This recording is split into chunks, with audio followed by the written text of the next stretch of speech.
늘 건강하세요. 사랑합니다. 축복합니다. 같이 함께 인사 나누시 바랍니다. 오늘은 또 저희 교회에서 우리 교회학교 졸업식도 있습니다. 우리 예배 시간에 우리 광고하는 시간에 졸업식도 있는데, 특별히 오늘 졸업하는 우리 교회학교 졸업생들에게도 하나님의 귀한 축복이 함께 하실 줄 믿습니다. 오늘은요, 여러분과 함께 한번 다 같이 따라서 해주시기 바랍니다. 만군의 여호와의 이름으로 라고 하는 제목으로 같이 말씀을 나누고자 합니다. 아이를 가지게 되면, 그러니까 부부가 결혼해서 아이를 가지게 되면 이제 임신하게 되잖아요. 제일 먼저 하는 게 뭔지 아세요?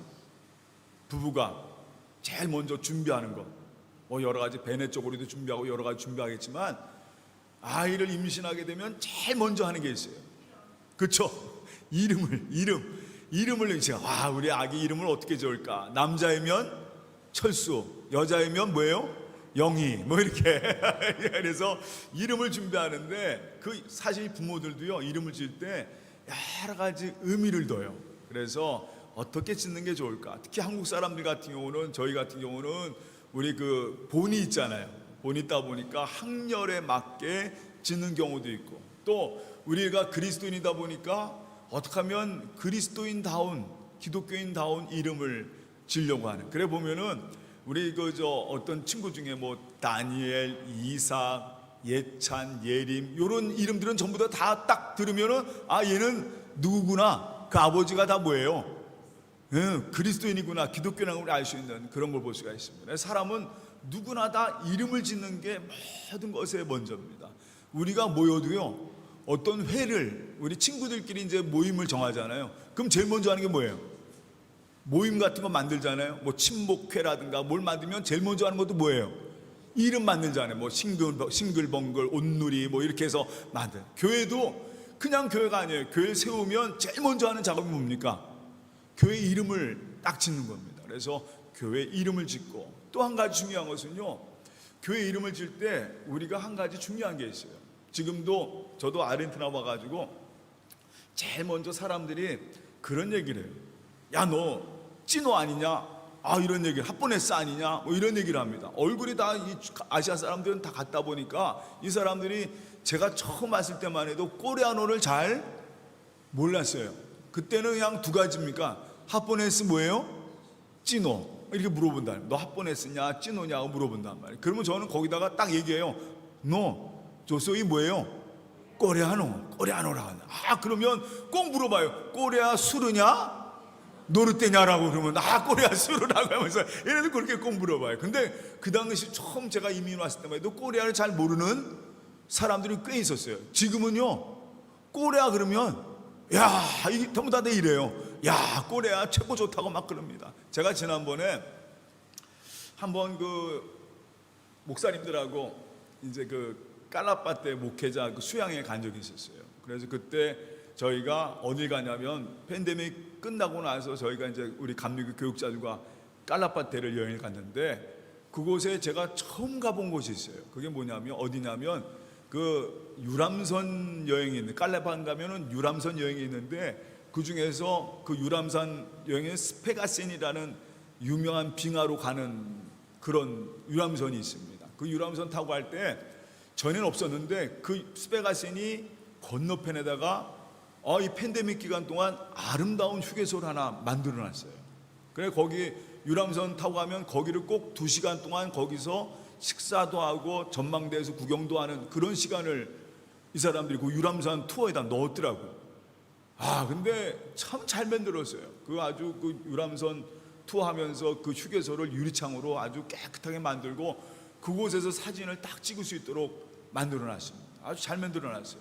근데 이제 저희가 그때 뭘 준비해 갔냐면, 휴게소에 가서 뭘 준비했냐면, 김치, 어떤 목사님이 오징어 젓갈도 싸우셔가지고 오징어 젓갈도 들고 가고, 라면도 저희가 하고, 또 밥도 좀 준비해가지고, 휴게소에서 밀라네사 이런 거 먹지 말고 우리 거 먹읍시다 해가지고 했는데, 처음에는 얼마나 쫄았는지 몰라요. 김치하고 오징어 젓갈 딱 피면 여러분 냄새가 어때요? 확 나잖아요. 그런데 그때 거기에 이제 같이 유람선 타고 갔던 사람이 많거든요. 각 나라 사람들, 각 여러 나라 사람, 뭐 유럽 사람, 미국 사람, 아르헨티노들, 뭐 남미 사람들 엄청나게 많은 거예요.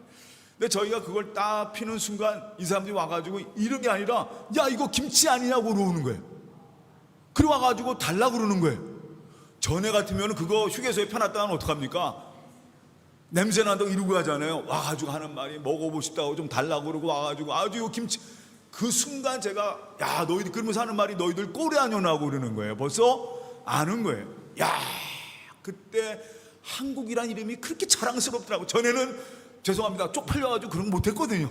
근데 냄새 날까봐. 근데 지금은요 어디 가서나 그냥 자랑스럽게 펴놓는 거예요. 야 그러면 사람들이 와가지고 이거 김치냐 라면이냐 물어보면서 말이에요. 냄새가 나도 전 세계적으로 알려지니까 아 저게 최고의 음식이다라는 걸 알고 보니까 이 사람들이요 이젠 와서 달라고 그러는 거예요. 그만큼 한국이란 나라의 위상이 뭐예요? 달라지는 거죠. 참 그래서 제가 참 그때도 그런 얘기를 했어요. 우리가 한국 사람이면 한국이란 이름에 맞게 좀 우리 아르헨티나 이민사회에서도 한국이란 우리가 꼬레아노란 이름에 맞게 살아가는 거 참 중요한 생각입니다. 그래 이름이라고 하는 게 참 우리에게 중요해요. 그래서 어느 사람인 간에 어떤 모임 간에 제일 먼저 하는 게 뭐예요? 이름을 만드는 작업을. 모든 사람은요 다 이름 밑에 살게 돼 있어요. 그래서 우리가 어디 갈 때도 이름이라는 게 참 중요하잖아요. 뭐 어디 외국 나갈 때도 지금 우리가 영주권 받을 때도 그 사람의 이름이라는 게 참 중요하지 않습니까? 오늘은 바로 그 이름에 대한 얘기를 여러분과 같이 말씀을 나누면서 함께 하고자 합니다. 지난번에 우리 창세기 말씀들을 쭉 요즘 우리 오후 예배 시간에 계속 그 말씀을 통독하는 시간을 갖고 있는데 지난주에 그런 얘기를 말씀을 드렸어요. 바벨탑 사건, 창세기 10장 11장에 나와 있는 바벨탑 사건에 우리가 눈여겨서 볼 것이 있어요.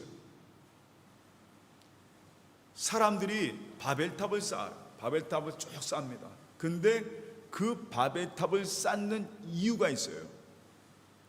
거기에 뭐가 있냐면 바로 자기의 이름을 내기 위해서. 이 바벨탑에다가 뭘 쓰려고? 자기의 이름을 쓰려고 하는 경우가 있어요. 그래서 이 바벨탑의 가장 큰 문제가 뭐냐면 뭐 저마다 다 영웅이 되고 싶은 거예요. 내 이름을 좀 어떻게 하면 다 낼 수 있을까? 자기 이름, 이 자기 이름을 좀 바벨탑에다 넣어서 하나님처럼 되고 싶은, 누군가 순간순간 내가 영웅이 되고 내가 누군가 추앙받는 그런 사람이 되고자 하는 그런 마음이, 인간의 욕망과 인간의 그 모든 그 마음이 어디에 담겨져 있느냐? 바벨탑에 담겨져 있습니다. 그래서 바벨탑을 쌓는 이유는 자기의 이름을 내기 위해서라고 써 있습니다. 인간의 삶이 바로 거기에 있어요. 창세기 6장에 보면은 영웅들이 등장하는데 그 영웅들이 다 뭐냐? 자기의 이름입니다. 내 이름을 내고 싶어서. 그리고 그 이름에다가 뭘 붙이느냐? 신을 붙여놔요. 나는 신이다. 여러분 애굽 같은 경우도 애굽의 왕을 뭐라고 부릅니까? 바로라고 부르잖아요. 그 왕을 이름을 때 그 왕 이름을 뭐 거기에 투트모세 2세 3세 뭐 이렇게 있지만 전부 다 그 왕을 칭호할 때는 바로라고 칭합니다. 그 바로가 바로 뭐냐면 태양의 아들이란 뜻이에요. 신이 되는 거예요.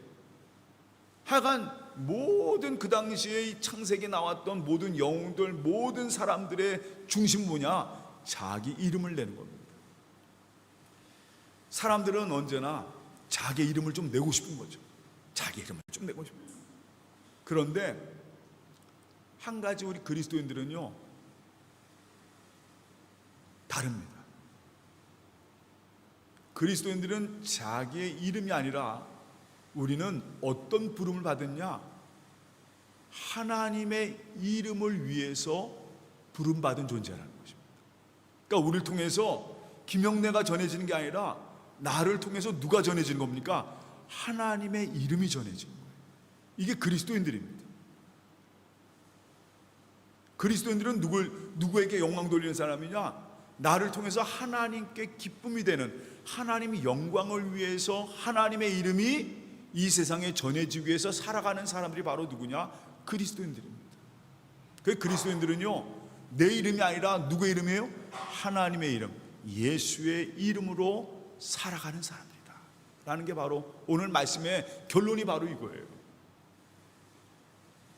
저마다 다 다른 이름 갖고 있지만 그리스도인들은 딱 한 가지입니다.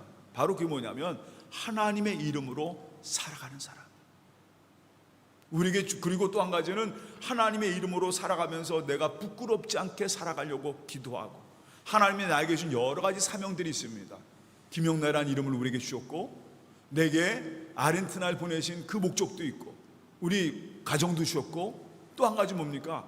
바로 나라, 대한민국이라는 나라도 우리에게 사명자로 주셨잖아요. 그러면 하나님의 이름에 부끄럽지 않게 우리가 하루하루 가정에서나 국가에서나 또 아르헨티나를 살아갈 때 부끄럽지 않게 살아가는 삶의 모습이 참 중요합니다.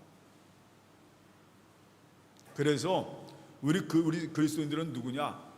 다시 따라합니다. 이름에 부끄럽지 않게 살아가는 사람. 제일 먼저는 누구예요? 하나님의 이름에 부끄럽지 않게 살아가는 사람들. 하나님의 기쁨 위에 살아가는 사람. 그런 면에서 오늘 이 다윗과 골리앗의 얘기는 너무 잘 아는 얘기예요. 뭐 여러분 아시다시피 다윗이 돌팔매로 골리앗을 이긴 이 장면, 우리는 이 말씀은요 예수 믿지 않는 다른 사람도 다 잘 아는 말씀. 그러니까 우리가 예수 믿지 않아도 성경을 몰라도 이 얘기는 워낙 유명해서 많은 사람들이 이용해요. 예수 믿지 않아도 다윗과 골리앗의 싸움이다. 우리가 보통 정말 상대가 안 되는 싸움을 뭐라고 그러냐면 전 세계적으로 뭐라고 하냐면 다윗과 골리앗의 싸움이라 할 정도로 이 말씀은 예수 그리스도를 아는 사람이나 우리 같이 기독교인이나 아는 얘기가 아니라 세상의 모든 사람이 다 잘 아는 얘기예요. 그런데 여기서 우리가 한 가지 주목해 볼 곳이 있다는 거죠. 그냥 다윗과 골리앗 이길 수 없는 저 소년이 그 엄청난 거칠은 힘센 골리앗을 이긴 아주 그냥 너무 재밌는 얘기죠. 재밌는 얘기예요. 얼마나 우리가 이 장면 보면 통쾌하잖아요. 저도 무슨 축구라든가 어떤 뭐 스포츠라든가 경기할 때 보면은 정말 힘없는 사람이 저 팀은 내가 보기엔 완전 질 것 같은데 그 팀이 엄청난 적수를 만나가지고 정말 극적으로 이길 때 얼마나 기분이 좋아요. 다윗이 골리앗을 이긴 것처럼 대단히 세상의 모든 사람들이 가장 좋아하는 얘기가 바로 그거 아니겠어요. 그런데 한 가지 분명한 것은요, 작은 자가 이 다윗과 골리앗의 전쟁은요, 이 싸움은 정말 힘없는 자와 힘 있는 자의 전쟁 얘기가 아니에요. 우리가 이 땅에 살아갈 때 이걸 우리가 근본적으로 잘 봐야 돼요. 우리가 알고 있는 세상에서 아는 다윗과 골리앗, 작은 자와 큰 자의 싸움. 그래, 다윗이 고백한 것처럼 하나님의 구원은 칼과 창과 단창에 있지 아니하다. 전쟁은 여호와께 속한 것이다. 하나님께서 정말 저 작은 자를 통해서 큰 자를 이기셨구나. 할렐루야! 하는 그 얘기가 궁극적으로는 아니다라는 것입니다. 이걸 우리가 잘 봐야 돼요. 그래서 오늘 여러분과 이름에 대한 얘기, 왜 이게 중요한가 라는 말씀을 같이 나누고자 합니다. 다윗이 전쟁에 왔어요. 전쟁터로 왔습니다. 형들에게 도시락을 갖다 주기 위해서 아버지의 심부름 받아서 왔어요. 제가 지난주에 이 다윗은요, 하나님이 숨겨놓은 카드, 바로 뭐라고 했습니까? 히든 카드라는 말씀을 드렸어요. 하나님이 역사하시는 거죠. 오늘 이걸 우리가 잊어버려서는 안 됩니다. 다윗이 드디어 전쟁터에 딱 가보니까 저쪽에서 어떤 장수가 나와서 뭐 3m 정도 되는 장수가 와서 그러면서 이스라엘 민족을 떨게 하는데, 어떤 이스라엘 민족이건 사울도 마찬가지예요. 심지어 자기 형들들 엘리압, 아비나답, 삼마 삼형제가 지금 전쟁에 참여했는데 그 형제들도 완전히 겁이 나가지고 이 골리앗이 겁이 나서 완전히 쫄아 있는 그런 상태입니다. 그 다윗이 가서 보다 보니까 완전히 지금 이스라엘 이 자기 진영은 완전히 다 숨었고 벌벌 떨고 있는 그런 상태인 거예요. 그런데 한 가지 우리가 여기서 놓치지 말을 것이 있습니다. 다윗이란 인물을 우리가 놓쳐서는 안 됩니다. 이 다윗은요, 여러분 아시다시피 시편 23편 아시죠? 여호와는 나의 목자시니 내게 부족함이 없으리로다. 어렸을 때부터요, 이 다윗은 항상 노래하며 살아가는 양치기였어요. 늘 하나님과 동행하면서 하나님과 늘 함께했던 사람이에요. 그래서 여러분 시편 아시편 보시면 내가 눈을 들어 산을 보니 도움이 어디서 올까? 천지를 지으신 여호와께서로다. 그가 양을 치면서 막대기 하나 두고 다니면서 심지어 어떨 때는 물맷돌 하나 두고 다니면서 그 양들을 지킬 때 사나운 짐승들이 언제나 호시탐탐 노리고 있을 때입니다. 근데 그가 늘 느꼈던 건 뭐냐면 늘 하나님이 나와 함께 하신다는 거죠. 그래서 그 고백이 뭐냐면 어렸을 때부터 그 삶의 고백이 뭐냐면 하나님은 나의 목자시니 내게 부족함이 없으리로다 하면서 노래 부르면서 찬양하면서 항상 그가 양을 칠 때마다 늘 그의 입속에서 떨어지지 않는 게 있었어요. 우리 지난번에 새벽기도에도 그런 말씀을 드렸습니다. 다윗 왕이 마지막 자기의 고백에 이런 고백을 해요. 죽기 전에 그가 한 말 중에 하나님의 말씀이 내 혀에 있습니다 라는 얘기를 합니다. 항상 늘 그가 어렸을 때부터 빠지지 않는 게 있었어요. 그 혀에 입에서 늘 읊조리고 늘 고백하던 게 뭐냐면 하나님은 나와 함께 하십니다. 하나님은 나의 목자시니 내게 부족함이 없으리로다 하며 살던 사람, 늘 주님과 함께 산 것. 그가 뭐 이 시간 여러분 전쟁을 위해서 열심히 연습한 것도 아니고 뭐 대단한 뭐 훈련도 전쟁 훈련한 거 아니에요. 오늘 이 다윗은요 그냥 늘 양치기의 삶 속에서 늘 누구와 함께? 하나님과 함께 살고 늘 하나님을 고백하고 하나님 말씀을 듣고 그 말씀으로 찬양하며 살아가던 그런 사람이라는 거죠. 맞아요. 여러분 우리가 여기서 이 사실을 꼭 놓치지 말아야 합니다. 다윗은요 항상 그의 삶에서 늘 주님의 함께함을 느꼈던 사람이에요. 그리고 그의 삶에서 늘 어렸을 때부터 그 고백 가운데 그 찬양 가운데 살았던 사람이라는 것입니다. 물론 어떨 때는요 소외감 느낄 때가 있었을 거예요. 지난번에 한번 그런 적이 있었잖아요. 아버지 사무엘이 자기 집에 왔는데 아버지가 야 막내 너는 가서 뭐 하라고 그럽니까? 양치기 하라고 내보낸단 말이에요. 아 형들은 다 지금 이 시간 사무엘 기다리고 있는데 그 유명한 사무엘 얼마나 보고 싶 다윗도 얼마나 보고 싶고 있어요. 아 사무엘 같은 선지자 얼마나 보고 싶겠습니까? 아 그런데 저 아버지가 너는 가서 뭐 치라고 그럽니까? 양이나 치고 있어라. 얼마나 소외감 느끼고 어떨 때 제일 섭섭할 게 그거잖아요. 같이 함께 보는데 너는 저리 가라 그러면 제일 섭섭하잖아요. 그런데 물론 무수한 소외감이 있고 어떨 때는 마음속에 그럴 때도 있지만 자존심 상하고 소외감도 느끼는 일이지만 그런데 다윗은요 그게 그다지 그렇게 그렇지 않아요. 그냥 하나님과 묵상하고 하나님과 함께하고 그의 입속에 늘 그 혀에 하나님 말씀이 있다 보니까 그게 그에게는요 큰 위로가 되고 기쁨이 되는 거예요. 양을 칠 때도 그래요.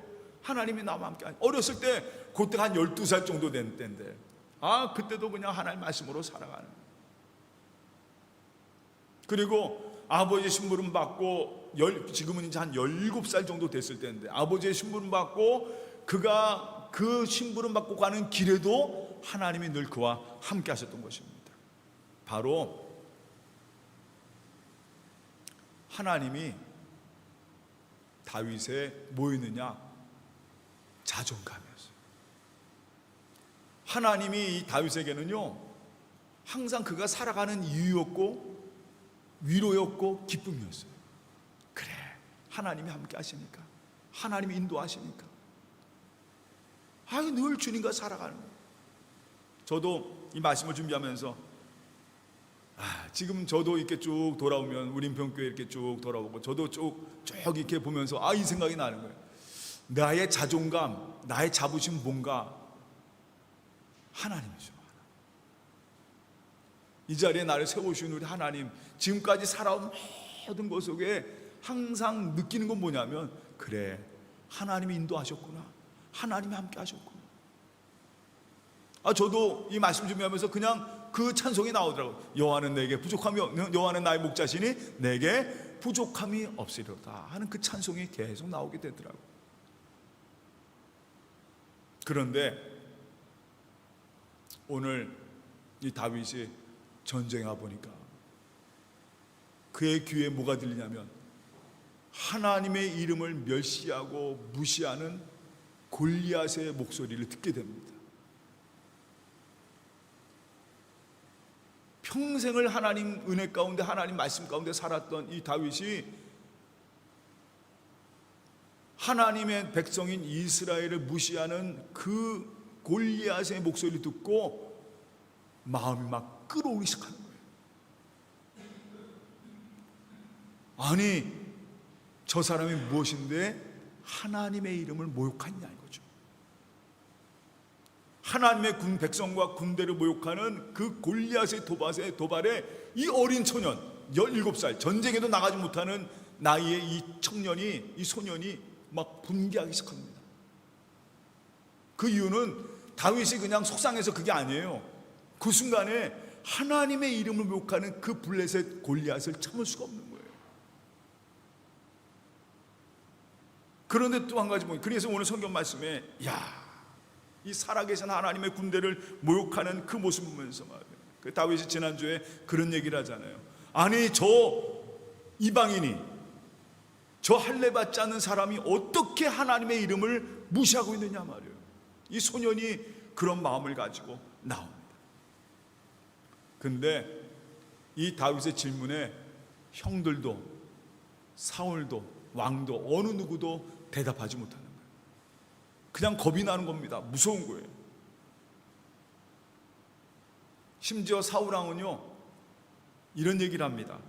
백성 사이에 숨어서 나 대신 싸워 이기면 내가 그 사람을 세금 면제 주고 내 딸을 주리라, 나의 사위를 삼으리라 하는 그런 것까지도 특혜를 부여하겠다는 얘기까지도 하면서 막 붙었지만 사람들이 나가질 않는 거예요. 근데 다윗이 아니지, 아니 지금 저 사람이 하나님의 이름을 무시하고 멸시하고 있는데 말이에요. 그래서 다윗이 사울왕에게 찾아갑니다. 왕이여, 제가 가겠습니다. 제가 가겠습니다. 그러니까 사울이 너는 지금 나이도 안 됐고 그냥 여러분 아시다시피 나이 20살이 돼야 전쟁에 나갈 수 있는 자격이 생기는데 아직 그 나이도 안 된 다윗이 나간다 하니까 사울이 말립니다. 막 말려요. 너는 지금 나갈 수 있는 것도 아니고 나이도 안 됐고 소년인데 어떻게 나가느냐, 너 나가면 바로 죽게 돼 있단 말이에요. 그러니까 여기에 다윗이 이런 고백을 합니다. 제가 읽어보겠습니다. 오늘 저희가 읽은 말씀인데 36절 37절 말씀입니다. 주의 종이 사자와 곰도 쳤은즉 살아계신 하나님의 군대를 모욕한 이 할례 받지 않는 블레셋 사람이니까 그가 그 짐승의 하나와 같이 되리리다. 또 다윗이 이르되 여호와께서 나를 사자 발톱과 곰의 발톱에서 건져내선즉 나를 이 블레셋 사람 손에서도 건져내시리다. 다윗이요, 하나님께서 곰과 사자의 발톱에서도 나를 건져내셨는데 이 블레셋 사람 손에서도 나를 건져낼 것입니다. 나는 누구의 이름으로? 하나님의 이름으로 나갑니다. 그러니까 사울이 이 당돌한 이 소녀를 보면서 이런 얘기를 합니다. 그래, 하나님이 너와 함께 하기를 바랍니다. 함께 하시기를 바란다 하면서 이 다윗을 내봅니다. 그거는 정말 사울이 진정으로 다윗이 이길 수 있을 것 그런 거 아니에요. 그냥 나가는 다윗에게 그냥 그런 거 있죠. 그냥 인사하는 정도로 해서 이 다윗을 보내게 됩니다. 여기에서 이 다윗의 우리 고백을 한번 생각해 봐야 합니다. 여호와께서 나를 건져내셨은즉 블레셋 사람 손에서도 나를 건져내실 것입니다. 다윗이요, 골리앗 앞으로 나가는 이유는 딱 한 가지입니다. 바로 하나님이에요.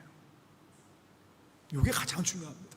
다윗이 골리앗 장군 앞으로 나가는 가장 큰 이유는 바로 하나님 때문입니다. 정말 잘 준비돼서 물맷돌 정말 잘 던지기 때문에 잘 내고 경험과 객기로 인한 분노, 그냥 갑자기 올라오는 분노, 그게 아니에요. 그는 경험한 게 있습니다. 어렸을 때부터 경험한 게 있어요. 사나운 이리와 곰과 이런 사나운 짐승에서 늘 나를 지켜줬던 누구예요? 하나님을 경험했기 때문에 그래요. 언제나 하나님께서 나를 지켜주고 인도하셨다는 것, 이게 가장 중요한 거예요. 구원의 하나님을 경험한 것입니다. 맞아요. 하나님이 나를 그 짐승들의 손에서 건져내셨기 때문에 지금도 마찬가지입니다. 하나님께서 이 블레셋 사람들 중에서 나를 건져내실 것입니다. 그리고 다윗은 목적이 있습니다. 나를 지금까지 지켜주는 여호와의 이름으로 나는 나갑니다. 여러분, 이제부터 전쟁은요, 다윗과 골리앗의 전쟁이 아니에요. 누구와 누구의 전쟁입니까? 다시 따라합니다. 하나님과 골리앗의 전쟁이에요. 완전히 달라지는 거죠. 다윗이, 우리가 보통 다윗과 골리앗 그러면은 작은 자와 큰 자하고의 싸움을 알잖아요. 아니에요. 다윗이 누구의 이름으로 나갑니까? 하나님의 만군의 여호와 이름으로 갈 때 이미 이 시간 그 전쟁은 바뀌어지는 거예요. 완전히 전환이 된 겁니다. 누구의 이름으로? 하나님과 골리앗과의 전쟁이에요. 그러면 여러분 다 같이 공감합니다. 누가 이기겠어요? 이거는 당연한, 아무리 생각해도 이제는 다윗이 이겨서 대단한 게 아니라 누구와의 전쟁? 완전 바뀌어지는 거예요. 하나님과 골리앗과의 전쟁입니다. 골리앗 센 거 보이죠? 골리앗도 누가 지은 존재예요? 하나님 만드신 존재 아니에요. 상대가 안 되는 존재죠. 여기서 완전히 관점이 달라지는 거예요. 우리는 보통 다윗과 골리앗 그러면 작은 자가, 이길 수 없는 자가 이긴 사건이라지만은 궁극적으로 보면은 그게 아니다라는 거죠. 이 다윗은요, 이제 누구 이름으로 나갑니까? 하나님 만군의 여호와 이름으로 나간다. 전쟁은 하나님께 속한 것이다. 그러면서 누구 이름으로 나가는 거예요? 하나님의 이름으로 나가는 겁니다. 하나님의 이름으로 나가는 거예요. 여러분 아시잖아요. 이 세상에서도요, 아버지가 높은 분이잖아요. 그럼 그 이름 한번 대면 어떻게 됩니까? 아버지가 대통령이에요. 옛날같이 왕이 나의 아버지입니다. 그럼 영권사님 딱 가가지고 그 아버지 이름 한번 대면 어떻게 됩니까? 그냥 무사 통과잖아요. 아버지의 이름, 왕의 이름, 대통령의 이름, 권력자의 이름, 그 하나 가지고 다 통하는 겁니다. 그러면 여러분, 하나님의 이름으로 나갔던 다윗과 골리앗의 전쟁은 이거는요 이미 결론이 난 거예요. 그럼 여러분 한번 물어보겠습니다. 어떤 분이 그래요. 어떤 분이 이제 다윗이요 어렸을 때보다 이 훈련을 했다는 거예요. 뭐 훈련을 해? 그래서 하나님은 훈련 잘 된 사람을 시키신다는 거예요. 천만에요. 여러분, 그러면 여러분 만약 여러분 아시면 저 다윗이 어렸을 때부터 이 물맷돌 가지고 정말 키막히게 던져가지고 어디다 맞춘 거예요? 이마에 맞춘. 그러면 여러분 물어보겠습니다. 그러면 이스라엘 군대 중에 군인 중에는 어렸을 때 한 사람이 뭐가 있어요? 화 쏘는 사람이 있을 거 아니에요? 그럼 거기에 키막히게 쏘는 사람이 있을까 없을까요? 있죠. 백발백중하는 사람들이 있어요. 그럼 그 사람이 이미 가가지고 맞추면 되는 거 아니에요? 맞추면 탁 눌러가지고 골리앗에 이만 맞추면 되는 거잖아요. 그러면 싸움 끝나는 겁니다. 그러니까 우리가 보통 생각할 때 어떤 분들은 다윗이 키막히게 던져가지고 여기에 딱 맞았구나. 아니죠. 다윗이요 다른 데 던져도 그 돌은 어디 가게 돼 있어요? 이마로 가게 돼요. 누가 하시는 게 누가 하니까. 그러니까 우리가 보면 저는 이 장면 생각해보니까 그래, 다윗이 잘못 던져도 어디 가게 돼 있는 거예요? 골리앗의 머리로 가게 돼요. 누구와의 전쟁이니까? 하나님과의 전쟁이니까. 여러분, 우리가 이 땅에 살아갈 때 참 중요한 게 바로 이것입니다. 우리 그리스도인들, 우리 주님의 사람들은요 이 땅에 살아갈 때 항상 이 믿음을 가지고 살아가시기를 주님의 이름으로 축원합니다. 내 이름으로 살아가는 사람, 그리스도인들은 바로 하나님의 영광과 하나님의 기쁨을 위하여 부름받은 하나님의 사람들이에요.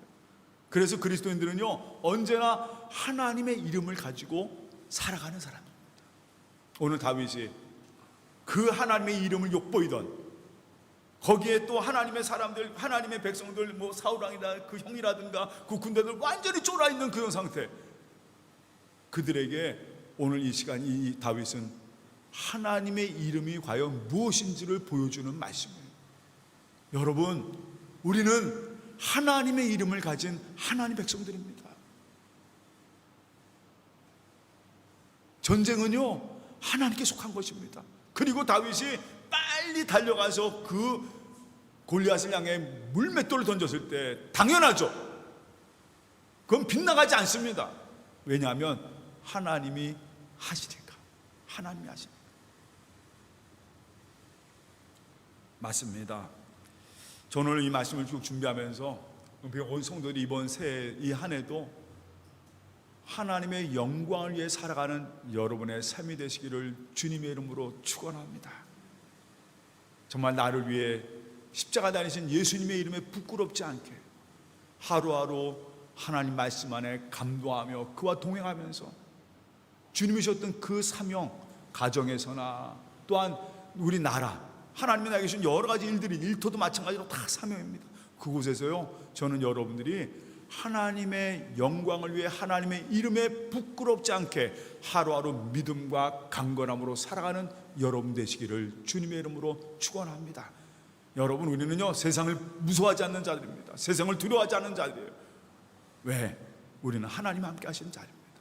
더욱더 하나님 말씀 안에 올바르게 또 서로 함께 하면서 서로 도와주면서 서로 위로해 주면서 정말 강하고 나쁜 것, 어떤 죄악된 세상을 향해서 하나님 말씀을 가지고 서로 사랑하고 위로하고 하나님의 영광을 드러내는 하나님의 이름에 강건하게 살아가는 온 성도가 되시기를 주님의 이름으로 축원합니다. 다시 따라합니다. 우리는 하나님의 이름이 있습니다.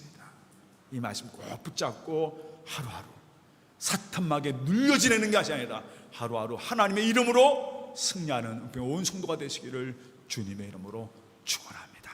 다 같이 기도하겠습니다. 사랑의 하나님, 늘 저희가 이 땅에 살아갈 때 이 한 가지를 분명히 알게 하여 주시옵소서.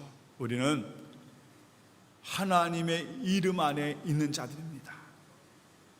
언제나 하나님 영광을 위해 살아가는 저희 삶이 되게 하여 주시고 하나님의 이름을 위하여 오늘 이 다윗이 나는 만군의 여호와의 이름으로 나아갑니다 했던 이 고백처럼 이 한 해도 이 믿음과 이 고백으로 살아가게 하여 주시옵소서. 하나님 이름에 부끄럽지 않게 하여 주시옵시고 하루하루 나를 돌아보게 하여 주시고 내게 주신 이 귀한 사명들 가정에서나 우리 아르헨티나 우리 조국 여러 모든 삶 속에서 늘 하나님의 사람으로 늘 살아가게 하여 주시옵시고 하루하루 주님 영광 들으며 예수의 이름 꼭 붙잡고 승리하는 우리의 삶이 되도록 인도하여 주시옵소서. 저희가 가는 곳마다 화평 있게 하여 주시고 저희가 가는 곳마다 위로가 있게 하여 주시고 저희가 가는 곳마다 소망 있게 하여 주시고 저희가 가는 곳마다 사랑이 넘치게 하여 주시옵소서. 모든 것 감사하며 예수님의 이름으로 기도합나이다. 아멘.